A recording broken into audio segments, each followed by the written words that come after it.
quando eu morava na África, aprendi um ditado que se falava em Quimbundo, um dialeto do sul da África, que era mais ou menos assim: se o anda ni roche, cudiayango. Ou seja, quem anda com leão não come capim. E essa fera aqui do meu lado, né, é um dos caras que é um leão e hoje construiu uma comunidade de pessoas que também, de alguma certa maneira, estavam perdidas por aí na savana. Na savana. Farias, meu amigo, qual é a maior dificuldade que o executivo encontra hoje, e principalmente o executivo baby boomer X e Y, sim, todos, e que vacilou nos últimos 20 anos, ficou praticamente sem ver, né, e que hoje sente falta? Dal Bosco, visão de longo prazo. Se eu pudesse deixar aqui essa dica para você, eu vejo que boa parte dos executivos ele olha a semana e o mês. E quando vê, é Natal, Ano Novo e tudo começa novamente. Então a visão de longo prazo dos executivos brasileiros, infelizmente, não é bem trabalhada.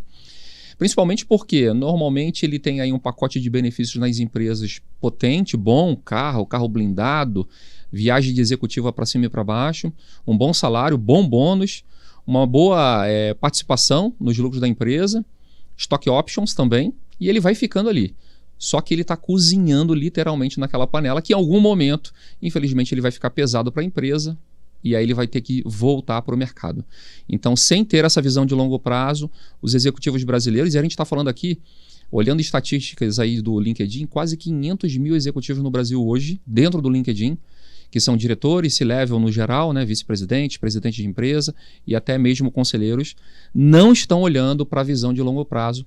Né? Não adianta depois que sair da empresa, Dal Bosco, eu vou ativar o meu networking, isso não existe, né? Se o cara fala essa frase é que já tem alguma coisa errada, ou é que o networking para ele não é um estilo de vida. Exatamente, né? Então assim, o que eu me deparo é o tempo todo, e isso é muito interessante porque no mundo dos negócios, e aí tem uma frase para você aqui, no mundo dos negócios não existem novos erros. Existem novas pessoas errando os mesmos erros de sempre, Dal Bosco. E eu vejo isso o tempo todo, né? Até os novos executivos que estão na primeira posição ali na sua cadeira, também deixando de lado aquilo que é mais importante, que é o relacionamento com pessoas, com empresas, com instituições, né? Que a gente precisa estar em volta ali para fazer aquele banco de confiança. Quando você precisar, tem ali aquela instituição que pode te ajudar. Então, infelizmente, no Brasil, os executivos não olham com visão de longo prazo. Você era CLT e depois virou empresário e empreendedor. Porque sim, empresário, qualquer um pode ser, mas que empreende dentro do processo, nem todo mundo. Sim. Dentro dessa construção, aqui também uma desconstrução do que o Farias acreditava. Sim. E que depois que você veio de fato empreender, você pensou, caramba, Dal Bosco, me contaram uma mentira a vida inteira. Que mentira é essa? Ou qual é a maior mentira que lhe contaram que você descobriu só depois de anos ralando aí no mercado? Olha, eu vou te falar, né? Como diretor, como presidente e CEO de algumas empresas por onde eu passei, você como número 1 sempre tem aí que puxar a empresa, né? Aliás, eu aprendi uma coisa aqui, um parêntese que eu posso deixar aqui. Eu estava recentemente vendo um estudo que a melhor posição dentro de uma estrutura organizacional de uma empresa é o número 2. É o 2. É o 2. É o vice. Eu acredito nisso. E aí, Dal Bosco, eu também aprendi isso com você, que é o seguinte, ele não sofre a pressão do número 1, mas ele tem ali todos os desafios e os benefícios, principalmente do número 1, né? Então, assim, o que eu mais aprendi nessa troca, nessa virada de chave, é que é muito mais difícil você atuar como empreendedor, porque no final do dia o teu CPF está no estatuto social se é uma SA ou no contrato social se é uma limitada, né? Então, aconteça o que acontecer, quem vai pagar a conta ao final do dia é você. Você ocupou cargos de alta direção, e eu tive uma experiência também internacional e multinacional, também indo para cargos de alta direção, meu caro. E dentro dessa construção de carreira, eu costumo dizer que no longo prazo, a alta direção costuma nos cobrar um preço muito alto. Sim. Qual foi o maior preço que você pagou? Olha, são vários, hein? Mas assim, sempre tentei utilizar aquilo que eu acreditava muito, Dal Bosco. E hoje, até hoje, eu uso muito isso, que é o seguinte: 50% das minhas decisões vem através das intuições. É tentar olhar aquilo que ninguém está olhando, para aquela direção que ninguém está olhando, e claro, 50% vem da razão. Errei muito durante toda a minha caminhada, certamente. Principalmente errei em promover algumas pessoas que não estavam preparadas e infelizmente não tem volta, né? Uma vez que você promove, coloca uma pessoa como diretor de uma empresa, você não tem como voltar. E infelizmente você está determinando o futuro daquela pessoa. Então nesse caso eu acho que se eu pudesse voltar no tempo, eu teria um pouco mais de cuidado no processo de promoção das pessoas, né? Só para você ter ideia, quando eu atuei como diretor de operações do Walmart, no sul do Brasil, eu tomava conta de quase 9.400 colaboradores, 12 diretores abaixo de mim, e ali eu falhei em alguns momentos. Poderia ter feito de maneira mais cuidadosa, né, na pressão da empresa de tentar fazer. Eu acabei promovendo algumas pessoas que depois, infelizmente, acabaram não conseguindo. A cadeira ficou muito grande, Dal Bosco, para aquela pessoa, né? E isso é uma pena. Se eu pudesse voltar no tempo, certamente eu voltaria, faria diferente, e isso foi um grande aprendizado. E dentro desse seu processo de vivência, pelo menos em 3 grandes empresas internacionais, McDonald's, Walmart e Leroy. Sim, né? E o Burger King também. E o Burger King isso, também. Esse quarteto aqui. Isso lhe traz uma bagagem vasta, sem dúvidas, assim como eu tive experiência no McDonald's também, a experiência de processos. Processo. Que é algo que falta muito no típico brasileiro. Exatamente. Aqui vem um ponto positivo. Mas se juntar esse quarteto, qual é o maior ganho que você teve, que você transporta hoje para a sua vida empresarial? Parece meio clichê, mas é verdade, né? Você pode mudar os segmentos, né? Porque McDonald's e Burger King, você está falando de varejo alimentar, praça de alimentação, lanche, né? Refeição. Você está falando da Leroy Merlin, material de construção. Fora a quantidade de itens SKUs, terrenos, né? Que tem na Europa, não é? Sim. Maiores investidoras, né? Exatamente, né? O grupo ADO, né? Que é o dono aí da Leroy Merlin, uma empresa francesa, e depois atuando aí no Walmart. O que eu aprendi é o seguinte, principalmente no varejo, você tem que ser um apaixonado por gente. E aí quando eu falo gente, são os colaboradores, são os clientes, são os fornecedores e também os investidores. Quando esses 4 pilares eles trabalham de maneira equilibrada, Dal Bosco, você consegue atender os 4 pilares, certamente você tem uma empresa ou uma fórmula de sucesso duradoura, que é o caso, por exemplo, hoje da Leroy Merlin, né? Não só aqui no Brasil, mas você citou aí na França, na Rússia, inclusive, na China, vários países aí vai muito bem porque consegue equilibrar bem. E aí respondendo a tua pergunta tem que gostar de gente. Aliás, não só para o varejo alimentar, né?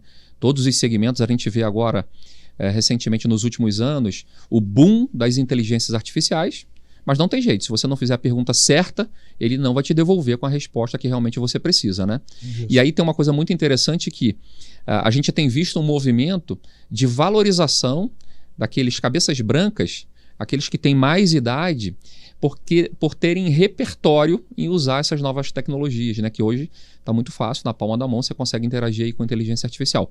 Então olha que coisa interessante, né? Como o mercado um tempo atrás estava deixando de lado 40 mais, 50 mais, e hoje começa a ter um olhar mais cuidadoso para essas pessoas que têm rodagem, têm bagagem e podem ajudar aí com o repertório que tem.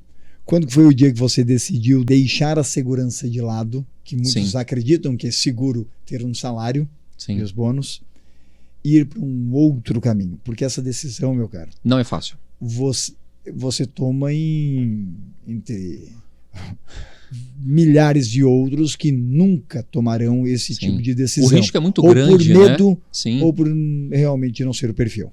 Legal. Primeiro, hoje eu tenho 46 anos e eu fiz um balanço com 40 anos de idade, né? Então, a cada 5 anos, Dal Bosco, tem aqui uma dica para quem está acompanhando a gente, a cada 5 anos eu faço um balanço do que passou nos 5 e o que eu quero para os próximos 5. Né? Agora, porque o 40 anos bateu esse ciclo ou porque aos 40 você entrou aquela crise? Não foi crise, não foi crise. Caramba, um dia eu vou morrer. Não foi crise. Pelo contrário, eu me lembro muito bem que nos anos 2000, lá atrás, né, estamos falando aí há mais de 20 anos atrás, eu tinha uma agenda Organize e eu escrevi nessa agenda, com 40 anos de idade, eu quero ser CEO de uma empresa. E eu errei um pouquinho, eu fui com 41 anos, mas estava lá na pedra, né? Então atirei e acertei perto. Com 40 anos de idade, eu quero estar casado e com um filho. Dal Bosco, no dia que eu completei 40 anos de idade, a minha esposa veio com um teste falando, você vai ser pai, no dia do meu aniversário. Olha só. Então assim, nada é por acaso, né? Se você realmente planeja, você consegue. Pode até errar um pouquinho, mas você vai conseguir chegar lá. Então com 40 anos eu botei na minha cabeça que com 50, 45 e 50, eu deveria montar o meu negócio. E aí eu comecei a estudar, entender como eu ia fazer isso para tomar a decisão de sair do CLT. Nessa época eu atuava como CEO de uma empresa de tecnologia aqui em São Paulo.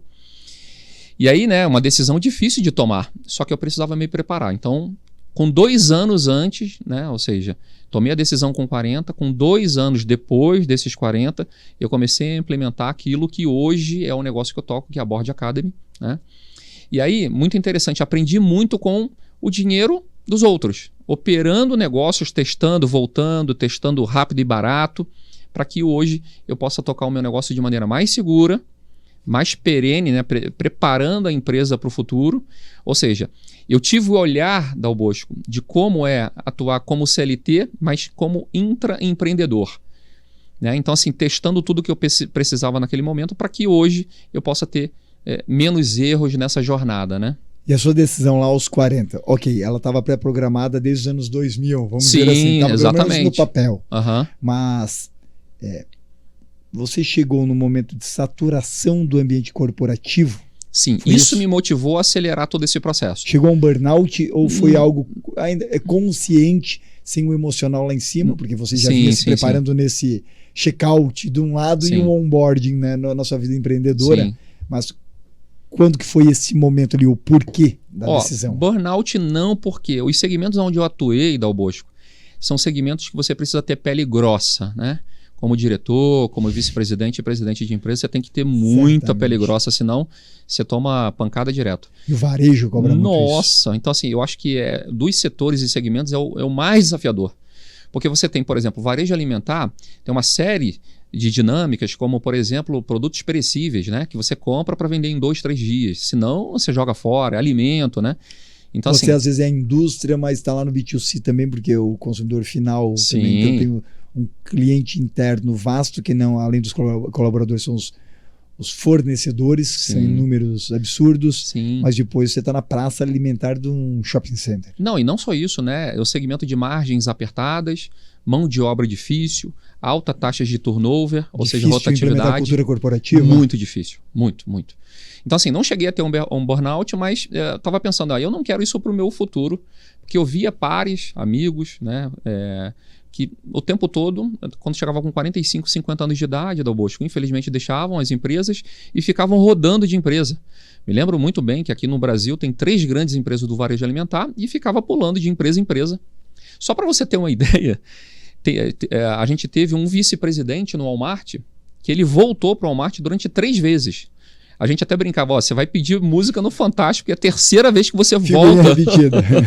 Então, assim, e as pessoas têm a tendência de não mudar de segmento, não ir para mar aberto, tentar outros segmentos que estão vindo por aí. Então, acaba ficando nessa ciranda, infelizmente, até chegar num limite de 55, 60 anos, que aí a pessoa não tem mais energia, vai fazer o quê? Agora, quando você teve que pagar o primeiro salário do próprio bolso, né, o que não acontecia nos últimos 20 anos, por exemplo, esse foi o maior susto ou teve algum outro cagaço? Não, super planejado nisso. Eu me lembro até hoje a conta que eu fiz para isso. Eu não deixei a empresa onde eu atuava como CEO, como CLT, enquanto a nova empresa não estivesse faturando ou me dando de resultado 3 vezes por mês o meu salário. Então, em paralelo, né, eu fui montando, estruturando com todo o conhecimento, e eu, claro... deixei muito claro isso para o conselho, para quem eu respondia, que eu tinha vontade sim em algum momento de deixar a empresa. Continuava entregando os resultados lá? Sim, sendo bem desafiado pelo conselho, inclusive, me lembro bem disso. Porque eles sabem que você vai vazar o que é vazar, aí aperta. A régua, né, sobe mais ainda.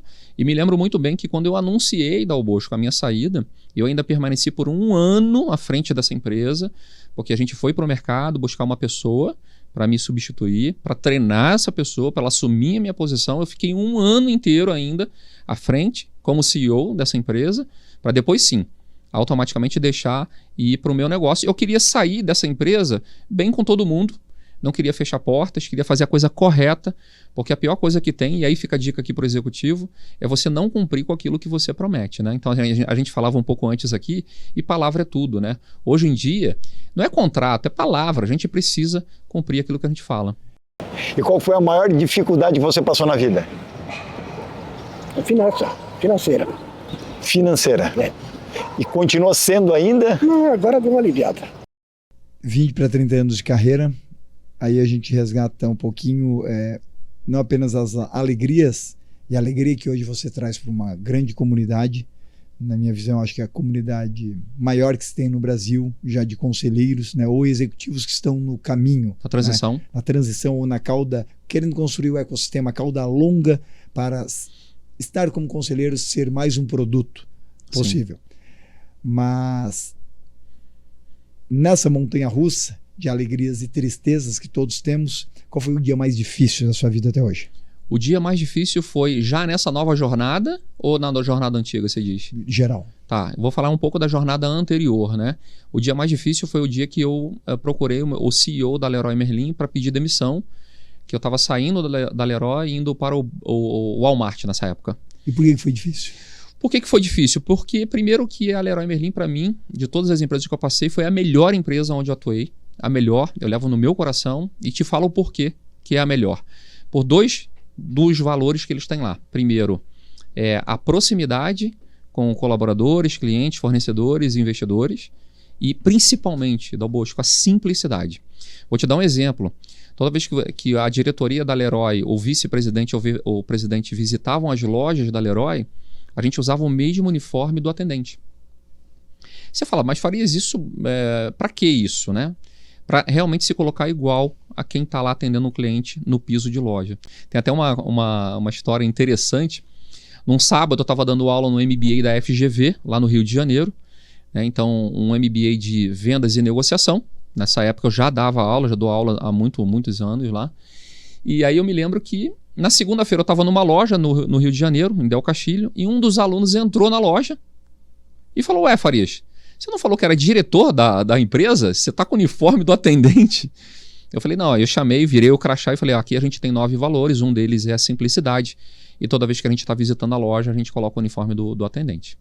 Então, a decisão mais difícil que eu tomei na minha vida profissional inteira foi, né, no primeiro momento aí, profissional como CLT, vamos dizer assim, foi certamente pedir demissão, porque as pessoas lá acreditavam muito que eu era um high potential, né? Então a gente estava num processo aí de assumir grandes oportunidades e não só no Brasil, fora também. Então eu naquele momento eu senti que a liderança ficou bem chateada, bem desconfortável com a minha decisão. Você não é natural de São Paulo, né? Mas você já passou por alguns lugares ou visitando, trabalhando, Sim. morando. Mas qual é o lugar que ficou pequeno para o Farias e que ele teve que sair de lá? Olha, pequeno, assim, eu acho que vários lugares, né? Primeiro Balneário Camboriú, né? Eu nasci lá, minha família toda é de lá.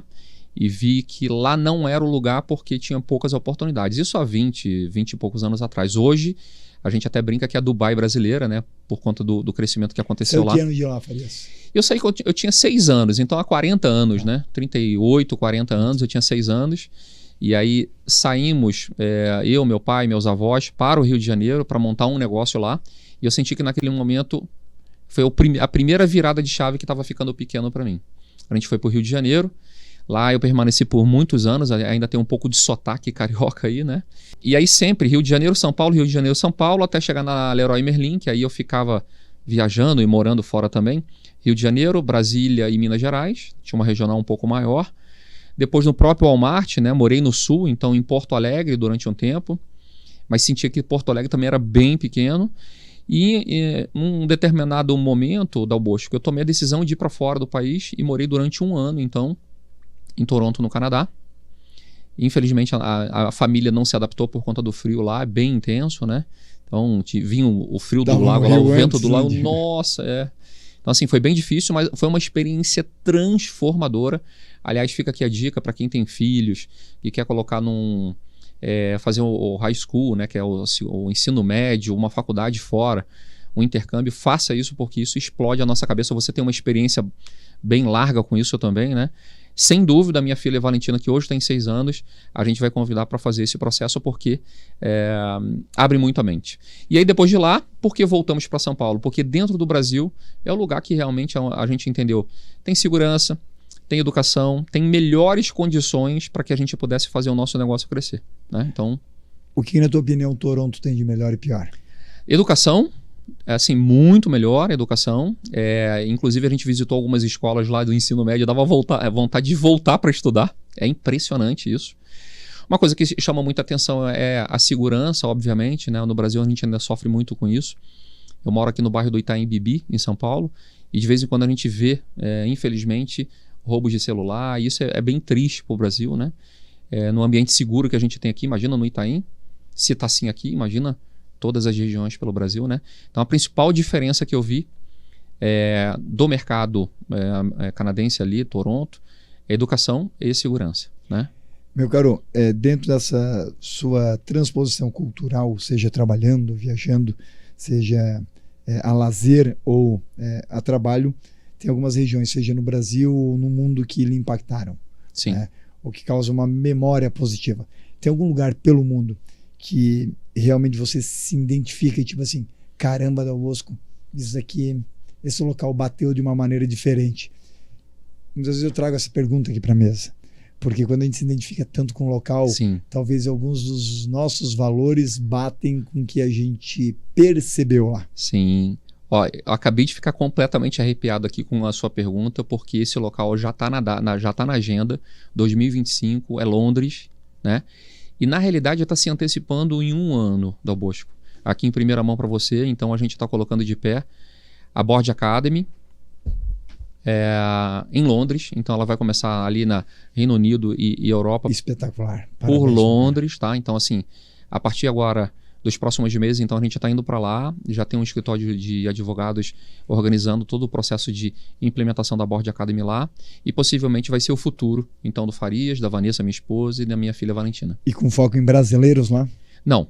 A gente quer abrir um mercado mar aberto, então a gente está começando por lá, porque aí a gente tem a chance de capturar também o mercado americano, e claro, todos os países ali, né, Reino Unido, Austrália, Nova Zelândia, que falam a língua inglesa. Espetacular. Tá? Então isso na realidade estava marcado para 2025, a gente está antecipando então em um ano. Agora, por que Londres? Londres, primeiro, a facilidade de você, como negócio, os investimentos e benefícios que tem, né? Infelizmente, a Inglaterra tomou uma decisão lá atrás, que foi o Brexit, né? Que eles mesmos entendem que não foi a melhor decisão, né? Se fecharam um pouco para o mundo. Só que ao mesmo tempo eles precisam tomar iniciativas agora de abrir e dar melhores condições para quem quer montar negócios em Londres. Pô, isso me admira, porque você já teve experiência canadense e o Canadá está Sim, bem aberto nesse momento. Exatamente isso, né? Então a gente entende que hoje o melhor ambiente, o melhor cenário para você iniciar uma empresa de educação, né? A gente está falando de uma board tech, uma edtech, certamente hoje em Londres. Então não só os benefícios para montar, estruturar, manter impostos, investimentos inclusive do governo. Então a gente está muito próximo lá da Prefeitura de Londres, onde vai ser a nossa pedra fundamental lançada agora nos próximos meses. Então isso também facilita, né? Fora todo o processo de segurança, e de lá você pode internacionalizar de maneira mais fácil, porque você é baseada na Inglaterra, né? Essa empresa está baseada lá. Então o olhar de investimento, de valuation da empresa é completamente diferente, tá? Você foi alta direção, CLT, você é empresário, mas não sei se você percebeu, meu caro, mas você é um educador. Sim. De onde é que veio isso? Bom, primeiro eu acho que assim, começou lá no McDonald's, né? Lá, primeiro que eu me lembro muito... A Universidade do Hambúrguer já existia? Também. Na realidade, essa fala vai finalizar aqui na universidade, mas no McDonald's eu tive a oportunidade de trabalhar 15 anos, Dal Bosco, e lá eu fui promovido 12 vezes. E para você ser promovido no McDonald's, você tem que fazer um processo de treinamento. Então sempre tinha os P's da vida que a gente falava, né? É um plano de desenvolvimento de gerente, por exemplo. PDG, que a gente falava. Então, para cada cargo que eu passei, tinha esse plano que você tinha que fazer. E ao final da minha estada lá, como diretor de operações, eu fui convidado para ser professor, facilitador, da Universidade do McDonald's. Que não treina como fazer hambúrguer, não é isso. Treina em como a liderança das unidades, das lojas... Uma soft skill. Exatamente, pode. Então, todo o processo de ele se preparar para assumir essa posição, que é uma posição difícil. Estou falando de um menino de 20, 22 anos que está responsável ali por 80, 100 colaboradores. É uma empresa aqui fora média, né? Então, assim, é um desafio. Por mais que tenha um processo muito claro, é um desafio e depende de gente. Então, a educação sempre teve no meu DNA por conta, eu acredito que educação e processo por conta do McDonald's. Agora, quando a gente vem fora essas iniciativas corporativas, GE, Unilever, McDonald's fizeram as suas próprias universidades, o ensino, se a gente for pegar no último século, comparado a várias outras áreas, evoluiu muito pouco. Sim. Ainda é do mesmo formato, né? 40 alunos numa sala, um professor à frente da lousa, né? Exatamente. E que antes aí aquele professor era a verdade absoluta, Sim. cada vez mais sendo questionado. Sim. Né? Ou a pessoa aqui com 2, 3 cliques fala, professor, aqui está dizendo que não é outra bem coisa. Assim. Exatamente. Será que o modelo de ensino que você, eu, quem está nos vendo e escutando, Sim. o modelo de ensino que a gente foi preparado, educado, será que ele nos preparou para o mercado de trabalho? Porque onde é que isso deságua? Deságua depois no empresário, como você, tem que lidar com as situações em termos de quê? Capacidade de aprendizado, competência e de como é que entra percebendo tudo isso. Bom, primeiro que é o seguinte, eu acredito muito, Dal Bosco, que toda empresa hoje que venda produto e serviço, antes ela precisa ser uma empresa educadora, tá? De clientes, colaboradores, fornecedores. Então, assim, certamente, se não está ainda na visão do empreendedor ou empresário hoje, você precisa ser uma empresa de educação antes de qualquer coisa. A gente alinha com isso. Tá. Eu acredito que não tem mais como você não ser uma edutech. Não tem. Até porque é o seguinte, né? O tempo todo você, infelizmente, perde colaboradores, você precisa retreinar, tem todo o processo de cultura da empresa. E não só pela formação interna, mas também pelo próprio marketing de conteúdo. Sim. E como engajar essa pessoa, né? Se eu estou num ambiente que eu estou aprendendo o tempo todo, é um ambiente mais convidativo para que eu possa ficar, né? O cliente não quer mais que apenas lhe venda, mas ele quer que você o ensine. Isso, curadoria, né? Exatamente. Isso, que você preste uma curadoria. Aliás, eu falo isso muito com o meu time do comercial, né? Na Board Academy a gente tem um grande time comercial e eu falo assim, vocês não estão aqui para vender. Vocês estão aqui para dar curadoria e ajudar o cliente a tomar decisão. Então isso é bem interessante. Então, só voltando, toda empresa precisa ser uma empresa de educação. E no Brasil, Dal Bosco, infelizmente, boa parte dos empreendedores, empresários, eles empreendem por necessidade, né? E não porque ele tem o conhecimento, ele tem uma ideia inspiradora, que ele foi para fora e conseguiu, nada disso. Se a gente for aí para dentro do Brasilzão, a gente vê que é necessidade. E se a gente não tiver antes dessa necessidade algo, um mínimo de educação, o erro é fatal, né? E aí você quebra. Na pessoa física você se enrola com impostos porque você não entende como funciona toda essa parte de tributos, fiscal. Então, assim, a gente precisa estar lá na base e, infelizmente, a gente não foi formado assim, né? Eu me lembro muito bem que na minha faculdade de administração, Dal Bosco, tinha lá uma matéria, uma disciplina de empreendedorismo que o professor ensinou a fazer currículo. Então, assim, olha que coisa maluca isso. Fora quando comprava já aquela pastinha na papelaria pronta ali que tinha o seu currículo meio que formatado. Não, aí você só preenchia. Não, então assim, imagina, a gente sobreviveu a isso, né? Eu digo que Baby Boomers X e Y são sobreviventes. Só. Né? E principalmente quando a gente vai ver a nossa infância, o que a gente comia ou da forma como a gente convivia, né? Eu digo que, não sei como, nós não nos matamos entre os próprios amigos ali. Exatamente. E dentro dessa jornada, até o Leandro aqui nos bastidores está dando risada. O Leandro é outro sobrevivente.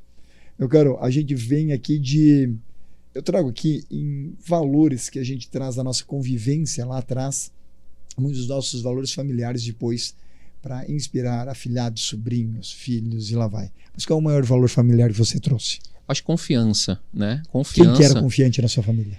Bom, primeiro minha avó, muito forte, né? Eu comecei falando aqui de palavra, contrato, essa coisa toda. Então a confiança nas pessoas, infelizmente, nesse mundo que a gente vive hoje, a gente perdeu um pouco isso, Dal Bosco. Então assim, se a gente tem que ter aí um fundamento, um pilar, é a confiança. Seja na relação familiar com teu filho, com a tua filha, com a tua esposa. E talvez por isso que tem milhares de pessoas hoje dentro da Board Academy, porque confio em você. Sim, confio na cultura também. Corporativa foi criada ali. Exato. E aí vou te dar alguns exemplos, né? Nenhum empresário vai abrir a cozinha da empresa dele se ele não tiver confiança com o conselheiro, né? Principalmente aqui no Brasil, que a gente sabe que é muito difícil tocar um negócio. Então, se eu pudesse colocar aqui um pilar desses valores aí familiar / empresarial ou de negócios, é a confiança. Agora, quem nesse mundo lhe dá o prazer de não fazer parte da tua vida? Quem dá o... pergunta boa essa, hein? No sentido de, Dal Bosco, não tenho o menor interesse de conviver com aquele perfil. Olha, Dalbosco, eu aprendi ao longo do tempo que a gente... eu, principalmente, eu não tenho inimigos, né? Eu tenho pessoas mais próximas ou mais distantes, né? Então, na minha vida, eu sempre trabalhei dessa forma. Então, se é uma pessoa que realmente agrega, pode ajudar, pode apoiar num projeto, ela está mais próxima. Se não, ela vai estar um pouco mais distante. Então, não vejo ninguém que pode, de repente, ter aí uma... não queria sentar à mesa num evento, num jantar com uma pessoa. Não tem isso, mas, claro, obviamente, a gente tem... eu tenho mais proximidade com aquelas pessoas que eu entendo que fazem parte ou que me ajudam nessa caminhada, nessa jornada. E dentro disso tem alguns pilares, né? E qual é o pilar inegociável do Farias? Caráter. Eu acho que assim, o que você falou para mim agora, e isso tem a ver um pouco com confiança também, né? Não dá para você falar uma coisa aqui e fazer outra ali, Justo. né? Principalmente quando a gente está na alta liderança, na alta gestão das empresas, como conselheiros e conselheiras, a gente precisa ser, como eu posso falar, firme nas nossas palavras, né? E caráter faz parte, inclusive, da minha fórmula de sucesso. Eu costumo dizer lá que tem os 6 de sucesso, né? Que é, por exemplo, ser curioso, ter caráter, ter uma boa comunicação e, acima de tudo, Dalbosco, ter convicção. Agora, quando você, em 15 anos de McDonald's, foi subindo 12 cargos, quando você foi para a gestão Leroy, foi para a gestão Walmart, Burger King, Tá. a gente vai indo para o topo da hierarquia corporativa, mas grande parte reclama, né, que vai cada vez mais ficando isolado, ou vai se sentindo só. Essa é a maior verdade.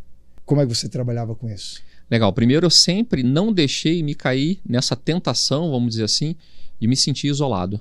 Então, sempre busquei participar de grupos, de pares, então CEOs, para estar ouvindo. E assim, eu sou um bom ouvinte, eu tenho uma escuta ativa, eu mais ouço do que eu falo nesses momentos, sempre me colocando, Dalbosco, naquelas mesas pesadas. E a mesa pesada que eu digo é o seguinte: pessoas melhores do que eu que vão me desafiar e puxar para cima, tá? Então, assim, sempre. A minha mãe falava isso e é verdade, né? Você é a média das 5 pessoas que você mais se relaciona. É clichê demais isso, mas é a grande verdade. Então, a ambiência faz toda a diferença. Se você quer realmente seguir crescendo, aprendendo, se atualizando, você precisa estar em mesas que vão te puxar para cima. Se isolar é o pior de todos os cenários, né? E aí, claro, você tem que ter 2 ou 3 pessoas que possam ser os seus conselheiros na física, né? Vamos dizer assim, que você possa compartilhar ali um desafio, uma dúvida. Puta, eu preciso contratar ou demitir uma pessoa. Como é que você fez aí? Como é que normalmente funciona? Porque assim, e não de maneira nenhuma tomar a decisão com uma alta taxa de emoção, né? Então, se alguém te fez alguma coisa hoje, e isso é o melhor aprendizado, Dalbosco, cara, passa 48 horas e aí toma a decisão, porque senão você vai fazer M. A não ser que aquilo venha acumulando, né? Mas tem muita gente que tem uma única ocasião e toma a decisão e aí geralmente vai para o outro lado. Sim, e aí uma coisa interessante, né? Muita gente me pergunta, tá, Farias, mas como é que você faz? Olha só que interessante isso. Como é que você faz para desligar algumas pessoas da tua empresa, diretores inclusive, e essas pessoas depois elas viram seus amigos? Olha só que coisa interessante. Primeiro eu vou mostrando para essa pessoa, dando feedback na hora, não esperando 6 meses, 12 meses, na hora. Do mês. Dalbosco, é na hora. Primeiro para ajudar a pessoa, se ela realmente quiser e se paciente quiser melhorar, vai melhorar, né? E ao final você vai afastando e mostrando para a pessoa, né, o que ela está errando ou ela está acertando. E no final do dia, a pessoa fala assim, realmente eu não me encaixo mais nessa posição, essa cadeira está muito grande para mim e eu estou pedindo para sair. Entendeu? E não eu tomar a decisão, a gente está tomando a decisão em conjunto. Farias, você é um cara que veio também de uma esfera comercial com grande experiência, inclusive como professor. Estou aprendendo ainda, em comercial a gente aprende todo dia, hein, Dalbosco? Exatamente. Se vender e vender um produto também, Sim. hoje é primordial, ser percebido no mercado. E dentro dessa esfera aqui, hoje a gente tem um volume de dados, ou seja, informação, que não significa que é conhecimento, Não. muito menos sabedoria, porque tem uma transformação até chegar aqui, mas a gente tem dados que não existiam há 15, 20, 30 anos. Consequentemente, eu acredito que vocês vão ser muito pioneiros dentro disso, a Board. Em muitos negócios não faz mais sentido a gente ter meta mensal, Sim.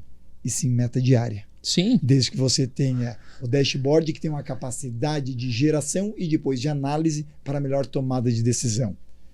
Quando a gente vai para o mercado C-Level, que vinha por muitas décadas com o mesmo perfil, carreira unifilar, Sim. trabalhe 30, 40 anos Na mesma empresa. se aposente, isso. ou seja conselheiro, ou então abra sua consultoria. E muitas consultorias, grande parte, não davam certo. Não, derrete, né? isso. Hoje em dia é dinâmico, só que muitos executivos e conselheiros demoraram para ver essa virada de que, caramba, não dá para ter só isso.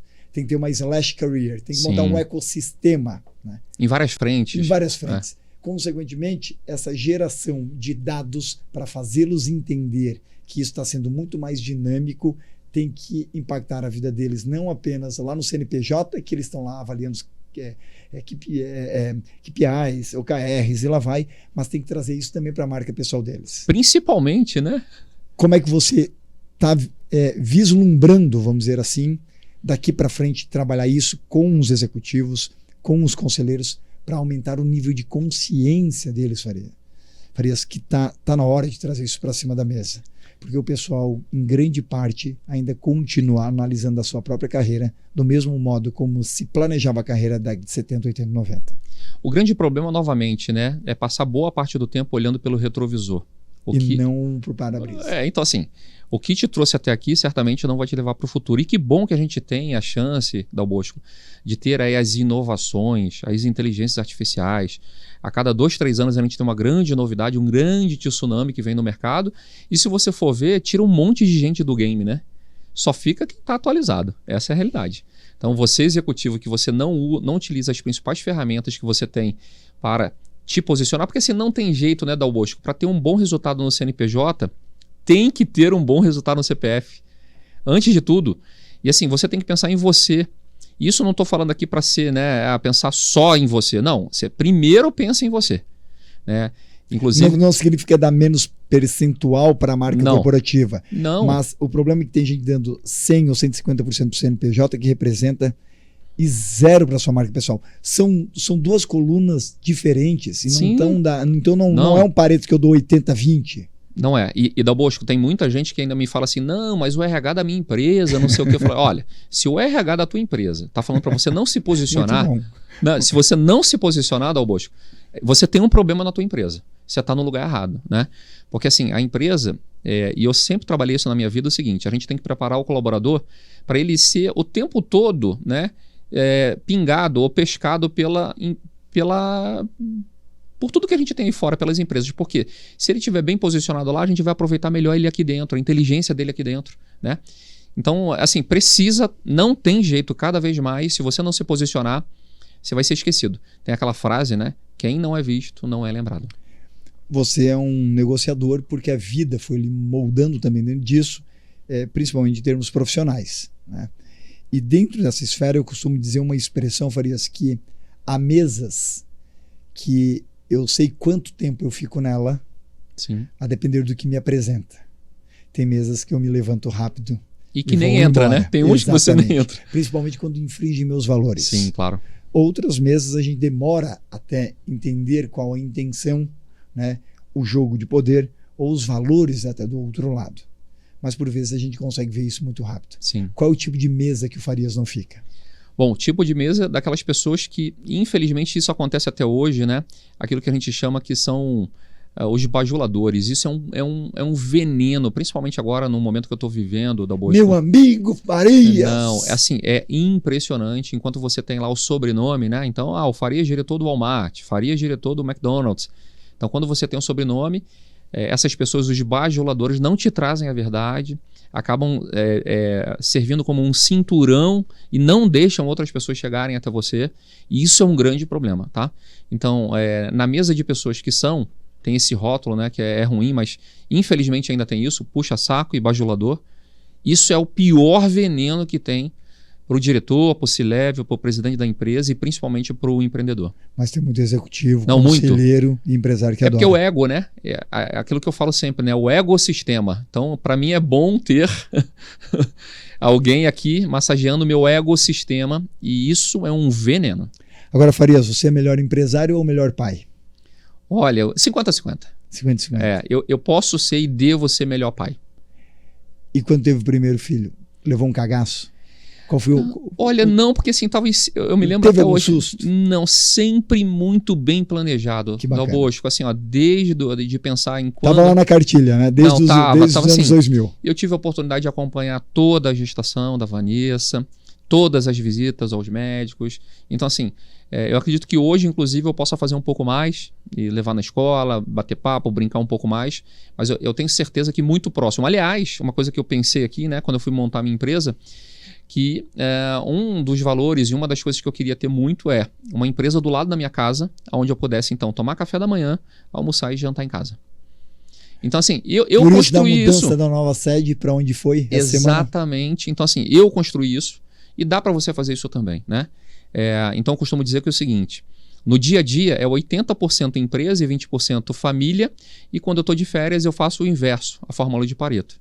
Então, 80% família, viagem, curtição e 20% da empresa que a gente tem que ficar de olho. Os nossos pais tinham a vida que ditava, um trabalho que ditava a vida. Sim. E hoje a gente está numa transição, começou lá na geração Y, os milênios, mas cada vez mais intensificada pela geração Z e a Alfa que está vindo, né, para o mercado de trabalho, onde opa, eu quero criar o meu estilo de vida, Sim. que esse vai ditar o trabalho. Hoje você tem na sua equipe geração Z. Sim, a O que grande ela mais te maioria. ensinou? O que essa geração está me ensinando? Bom, primeiro que a gente pode fazer tudo junto e misturado. Então, assim, me lembro muito bem que a Valentina, por exemplo, ela sai da escola e passa lá no escritório para a gente tomar um sorvete. Então, assim, isso eu acho que não tem preço e não sei se acontecia no passado. Muitas empresas era inadmissível a entrada de... Não só isso, né? Pode entrar tal, e ela fica comigo lá acompanhando as reuniões. Isso já vai mostrando um pouco disso, é bem legal. Mas mais do que isso, a gente sai do escritório, vai até uma cafeteria que tem ali próximo, né, no Itaim Bibi, e eu passo 40 minutos, uma hora com ela tomando sorvete e falando como foi o dia de escola dela. E aí depois eu volto para o escritório. Ela vai para casa, fazer a atividade dela e eu volto para o escritório.